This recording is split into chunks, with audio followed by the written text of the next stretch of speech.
finit pas. Regardez tout ce qu'il y a là.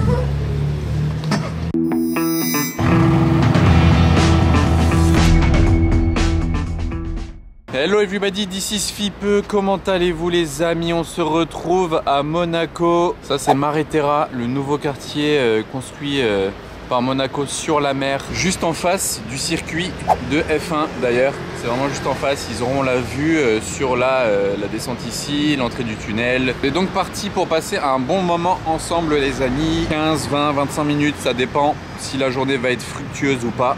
Mais qu'est-ce qu'on a ici? À première vue de loin, on pourrait croire que c'est une SL 65 AMG Black Series. Parce qu'elle est très bodybuildée, elle a les jantes. Mais quand on voit cet aileron là-bas derrière, on peut avoir des doutes. Et ensuite, si on a des doutes, à quoi on peut reconnaître une SL 65 AMG facilement?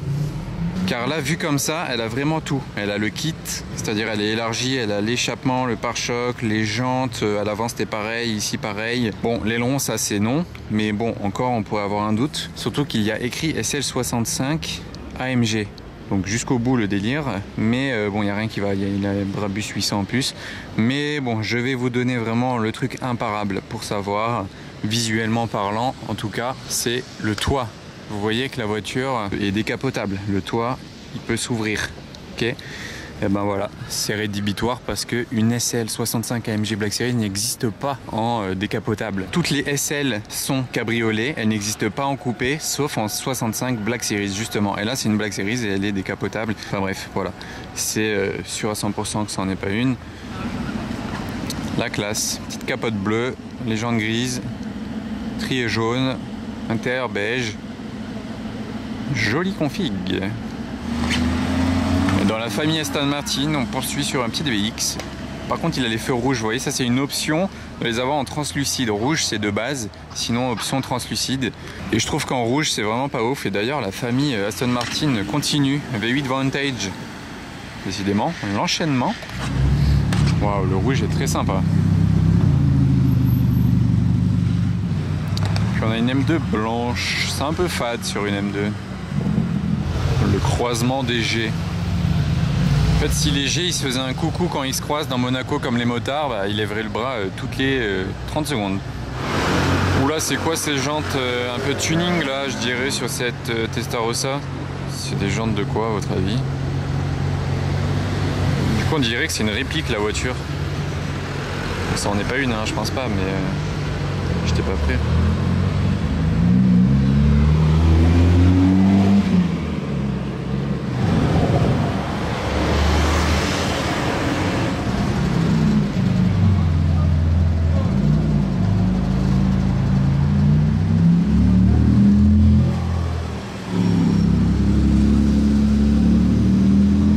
VSR sur cette GT2 RS. En termes de sonorité, c'est très violent les GT2 RS, ça par contre. Rien à voir avec les autres Porsche. C'est un bruit très sourd, très lourd, assez grave. Alors que les Porsche en général, ça monte plus dans les aigus. GT3 RS et compagnie. C'est une couleur BM ça ou c'est un wrap? 600 LT Spider vert foncé. Elles font toujours ce sifflement. Vous entendez là, petit sifflement, les McLaren.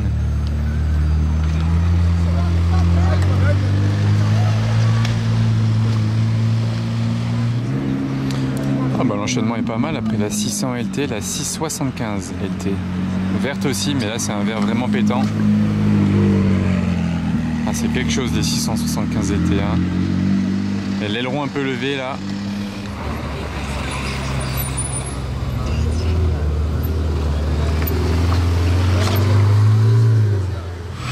Quelle est cette ancienne Ferrari?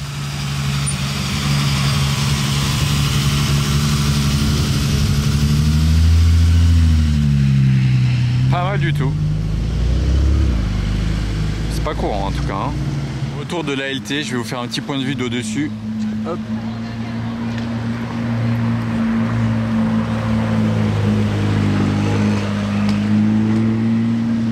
Du haut de ma tour de contrôle, sinon c'est désert. Il n'y a vraiment pas grand chose ici. J'arrive à l'hôtel Hermitage, on est accueilli par deux voitures très luxueuses, un Maybach GLS, une Bentley Mulsanne et c'est pas tout, évidemment, il y a de quoi faire ici. Il y a plusieurs Ferrari dont cette F12, les jantes vont très bien avec la couleur mat, ça va bien, c'est beau. Et devant l'hôtel, cette Bentley nous laisse apparaître un beau combo de Ferrari. Moi je me mets de l'autre côté, c'est un peu plus simple pour voir les voitures. Donc celle-ci c'est une Pista Pilotti. Elle est dingue parce qu'elle a des jantes Novitec et qui lui vont trop bien. J'adore les jantes Novitec sur les Ferrari. Et faire ça sur une Pista, faut oser, c'est vraiment stylé parce que la Pista Pilotti, c'est une édition réservée aux clients Ferrari qui font de la course XX, le programme XX. Donc cette édition-là, c'est vraiment réservé à l'élite, on va dire. Et de modifier cette voiture, faut oser. Enfin bon, il a juste changé les jantes, hein, en soi c'est rien, mais c'est quand même un délire. Tout ça en carbone. Et on reconnaît la Pilotti grâce... Déjà, regardez, il y a écrit ça ici. Ferrari Challenge. Et on la reconnaît à cette bande centrale, ici le drapeau, et là il y a le numéro du choix du propriétaire. Et elle est vraiment ouf comme ça. Et il y a une Portofino jaune, jante noire. La config assez improbable. Vraiment il y en a très peu des Portofino jaunes, toutes jaunes comme ça avec le toit de la même couleur. C'est pas la couleur qui lui va le mieux. Alors qu'en général j'aime beaucoup les Ferrari jaunes, mais là je devrais dire que c'est pas la couleur qui lui va le mieux, je trouve, personnellement.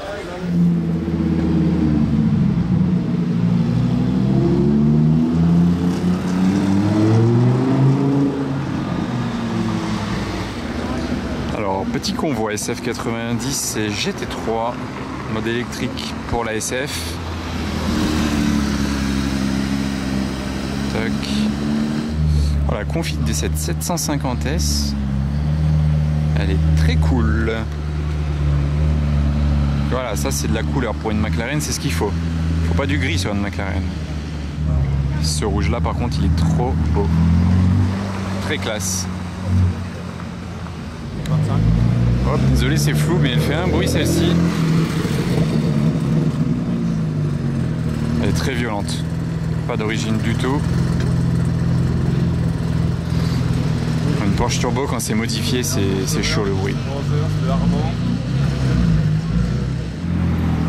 Le retour, bon il n'y a pas grand chose, je vous la refilme une fois de plus mais c'est tellement clean et quand même rare de nos jours. Ouais les amis, on a deux petits abonnés là qui voulaient passer dans le vlog, donc je vous pose la petite question, vous préférez la Rolls ou la Bentley? Je préfère les deux parce que la Bentley c'est vachement plus sportive et la Rolls c'est plus luxe. Ok, sympa. Et vous êtes d'ici, vous êtes de Monaco, vous spottez ici? Oui, c'est quoi vos comptes? Alors moi c'est A2H. Vas-y, montre-moi l'écran. Ça fait combien de temps que vous spottez? Ça va faire depuis cet été, mais avant on prenait des petites photos. Ok, des nouveaux car spotters, donc ça c'est ton compte, ok. Oui. Et ça c'est l'autre compte. Oui. Ok. Merci. Merci à vous aussi de me suivre. Hein. Au revoir. À plus. C'est très joli posé comme ça. La petite M2, rien à voir les deux styles, mais là regardez la config posée là comme ça, c'est très très propre. Assorti au damier du sol. C'est une Silver Spur 2. Oh, l'odeur qui se dégage des vieilles voitures, c'est un délire. Et regardez, il y a carrément un écran derrière. Là, il y a une petite télé entre des sièges qui doivent être super confortables. Ouh là là les amis, j'arrive au restaurant Cipriani et on est accueilli. Bon là il y a une Pista et une Catutite Spider, c'est très sympa mais bon on les voit souvent. Ça par contre on voit moins souvent. Ford GT dorée et elle appartient à un pilote de Formule 1. Je pense que vous savez peut-être déjà de qui il s'agit par rapport au titre de la vidéo. Ce sera peut-être le clou du spectacle aujourd'hui. Et de 96 et Aston, c'est bien celle du pilote Alonso, pilote Aston Martin actuellement. Posé comme ça au Cipriani avec l'aileron levé, les jantes carbone. GT3 RS ultra violet. Oh, il y a de la couleur là. Sympa tout ça. Très sympa. Une Revuelto à présent qui est arrivée sans faire un bruit, donc je la filme un peu tardivement. Et SVR. C'est vrai que cette voiture là de derrière elle est hyper impressionnante. Ce design là c'est très unique hein. Franchement Ford GT ça met quand même une claque et c'est très très rare hein. Et vous voyez là c'est ouvert dans les feux. Waouh. waouh, ça c'était la révolte au bruit. Vous voyez, là il y a l'air qui passe dans les feux ici. Et ça a la même forme que les pots d'échappement au centre. Échappement Novitec.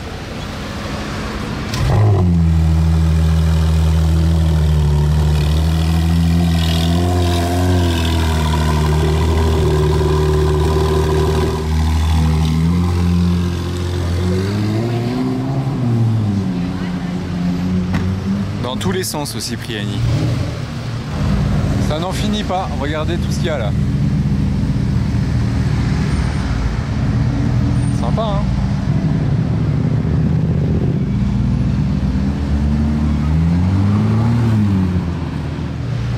Petit rétro carbone. Et la face avant, comme ceci. J'aurais pas pensé que du rouge irait bien avec du doré. J'aurais vraiment pas mixé ces deux couleurs là, mais en vrai c'est pas du tout choquant. Elle est tellement large. Elle impose beaucoup, hein.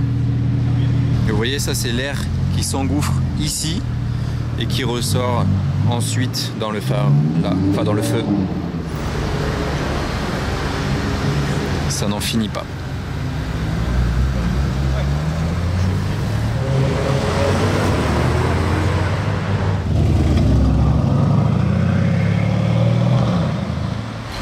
Alors celle-ci, je la dédicace à Ben Miles. Et la GTR jaune là, qui veut en découdre.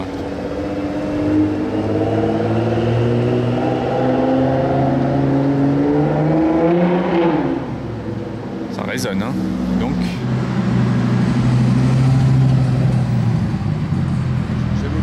Ça y est, la Ford GT est allumée et il y a Alonso en face avec son manager Flavio Briatore. On dirait qu'il va lui montrer la voiture.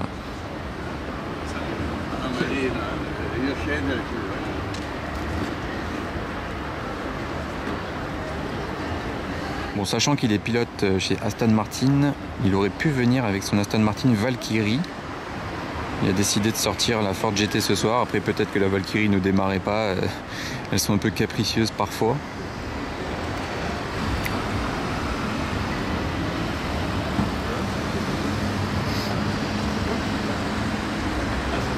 Pas mal.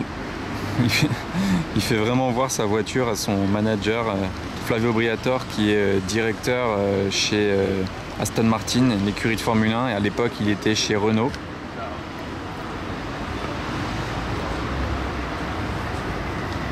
On va le filmer démarrer.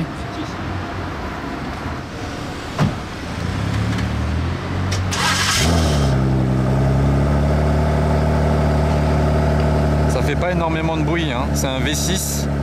Ça fait un petit peu un bruit de Nissan GT-R d'origine. Pourtant il y a un échappement Akrapovic, hein. Ford avait fait un partenariat avec Akrapovic pour développer l'échappement.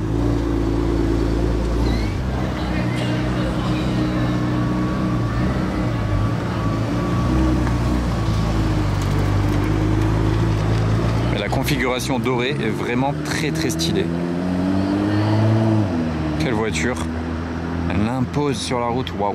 Et on remonte à présent au casino, les amis, et vous allez voir, c'est dingue ce qu'il y a juste devant moi. Parce qu'on a quitté un pilote de F1 pour arriver à un autre pilote de F1. À présent, on est devant les deux voitures de Carlos Sainz, pilote Ferrari, Scuderia Ferrari, qui a sorti sa SP3 et son Puro Sangue ce soir, place du Casino à Monaco. Donc on fait un bon enchaînement, il n'y a plus qu'à attendre qu'il arrive pour partir avec les voitures. Bon, il y a pas mal d'autres choses, hein. J'avoue que c'est assez bien rempli ce soir. Souvenez-vous, je vous l'ai filmé la dernière fois déjà, si vous aviez vu ma vidéo, je vous ai filmé sa SP3 et son Puro Sangue déjà. Vous voyez, il n'est pas noir, hein. Il est couleur un peu aubergine. Mais quand j'avais vu sa SP3, ce n'était pas lui au volant. Je l'avais vu au volant du Puro Sangue, mais pas au volant de la SP3. Donc on va voir ce soir quelle voiture il va conduire. Je pense la SP3 quand même. Et je trouve ça ouf, comme la voiture elle est posée là en mode random, c'est une voiture comme les autres. Regardez là, il y a le line-up. Ça se termine normal sur la SP3 et le Puro Sangue. Et ici devant le casino, elle est même pas en première ligne, pas VIP, rien du tout. C'est un Macan tout devant.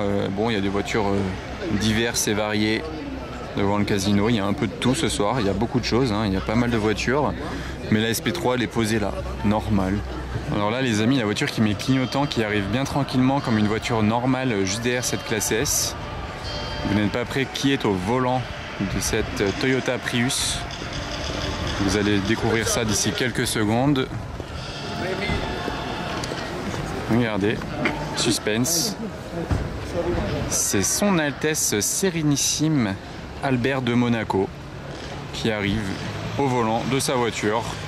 C'est vraiment son daily quand il veut conduire lui-même. C'est sa voiture qui sort. Et il va se faire sa petite soirée là. Il a peut-être un rendez-vous à l'hôtel de Paris, mais il a décidé de conduire ce soir. Il adore conduire en fait. Il est passionné d'automobile. C'est pour ça qu'il a sa collection sur le port au musée automobile de Monaco. Donc de temps en temps, il aime bien conduire lui-même. Je le comprends. J'aurais fait pareil. C'est incroyable comme il n'y a personne place du casino. Et il y a quand même du passage ce soir. Il y a la LT. Là, c'est une Bentley Mansory, ça. Mais là, regardez, autour des voitures, là, vous faites ça en plein été, mais c'est impossible d'avoir ce plan avec personne dessus, comme quand je dis ça, il y a quelqu'un qui se met devant moi. Mais c'est fou d'avoir personne autour de ce genre de voiture, place du casino. C'est un truc de ouf. Regardez, là, cette image que j'ai, il n'y a vraiment personne. Voilà. Les deux voitures sont posées là, on dirait il est 4 h du matin et que c'est désert, mais non, il est 23 h, ça va. Mais ça fait plaisir en tout cas pour faire des plans de vue, vidéos et photos, c'est toujours plus sympa. J'ai surtout hâte qu'ils partent quand même pour vous filmer le départ du convoi. Je vais attendre, peu importe l'heure, je bouge pas les amis, ne vous inquiétez pas. D'ailleurs, le temps qu'il arrive, je vous détaille un peu sa config parce que la dernière fois, je l'ai vu rouler brièvement et rentrer au parking, mais je l'ai pas vu poser devant moi comme ça, donc c'est assez sympa de l'observer. On peut voir qu'il a les jantes de la couleur de la voiture, c'est vraiment gris mat la voiture, hein. Charles Leclerc c'est noir mat, là c'est gris mat, c'est pas exactement pareil. Et les jantes sont bien assorties, il a des liserés rouges un peu partout avec l'intérieur rouge aussi qui va bien. Et il a, regardez, là un petit détail en plus, 55. Vous voyez, ça c'est son chiffre. Le toit, il peut se retirer manuellement. La petite bande pile de la largeur de l'écu, enfin presque pile de la largeur de l'écusson là, Ferrari. D'ailleurs, il n'a pas de plaque devant. Pour l'instant, il est en plaque provisoire monégasque, donc on va voir le jour où il aura une vraie plaque. D'ailleurs, ces deux voitures sont en plaque provisoire. Il les a reçues la même semaine. Et vous voyez un petit détail sur les SP3 que j'avais déjà remarqué. Le diffuseur, il est en carbone mat, assez finement tissé. Mais quand on regarde autour des pots d'échappement, ils n'ont pas pu le faire en carbone mat de la même manière. C'est du carbone brillant avec un tissage différent. Vous voyez là ? Juste le contour du pot d'échappement. Parce que les pots d'échappement, ils doivent tellement chauffer que ça ne pouvait pas supporter peut-être de la même manière. Donc il y a deux sortes de carbone. Et vous voyez, je vous disais, la plaque provisoire qui est valable jusqu'à avril 2025. Donc il a encore un petit peu de marge. Ah mais non, mais il les a peut-être même reçus le même jour parce qu'elles ont dû être immatriculées carrément le même jour, 17 avril aussi. C'est vraiment les mêmes dates, donc il a dû les recevoir vraiment en même temps en fait. Ah bah on voit la couleur de son Puro Sangue, là on en profite avec l'éclairage du Classe G qui se gare en face. Et d'ailleurs, ce qui est assez fou aujourd'hui, c'est vraiment la journée des pilotes, car j'ai aussi vu tout à l'heure Lando Norris avec sa 812 Superfast. Donc 3 pilotes de F1 aujourd'hui. Bienvenue à Monaco. La plupart des pilotes habitent ici. C'est le quotidien de les croiser n'importe où, n'importe quand. D'ailleurs, en attendant, je viens d'en remarquer, il y a une sportive de chaque marque là. On a la Roma Spider rouge intérieur rouge, une Huracan Technica, la nouvelle AMG GT et une Porsche Carrera. Elle est arrivée très furtivement. Vert mat.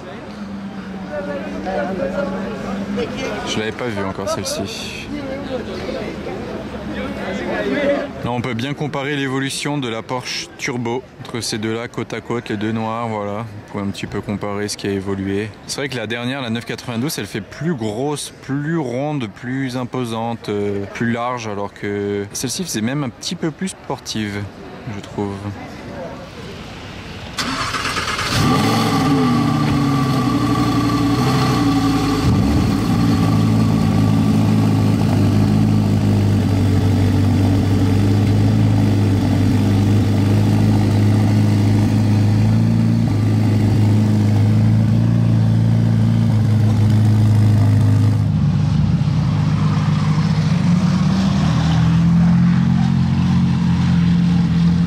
Ça impose vraiment une Scoud.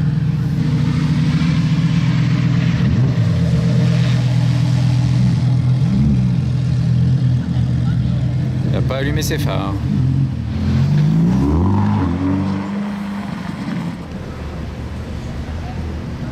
Ah mais ne serait-ce pas Carlos Sainz là-bas? Ouais, oui, je voyais tout le monde commencer à courir, à bouger dans tous les sens et à aller demander des photos et des autographes. Ok, il arrive, donc on va avoir le départ, c'est cool.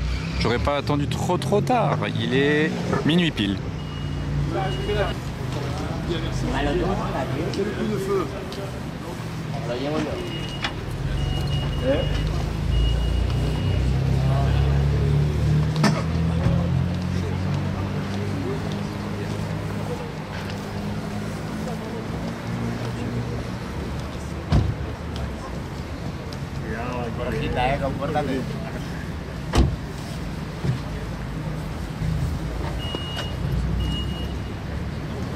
Merci beaucoup.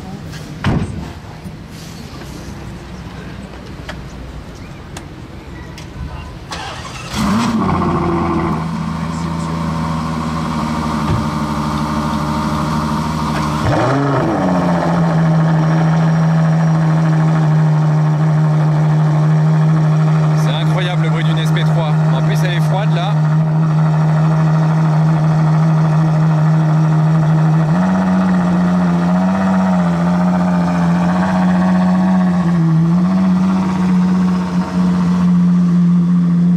Voiture de dingue vraiment.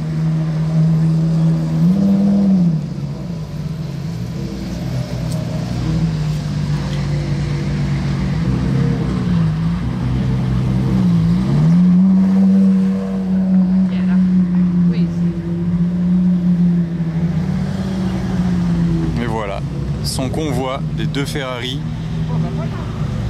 vraiment stylé. C'est parti, SP3 Puro Sangue, et ils ont même Classe G qui suit pour couronner le tout.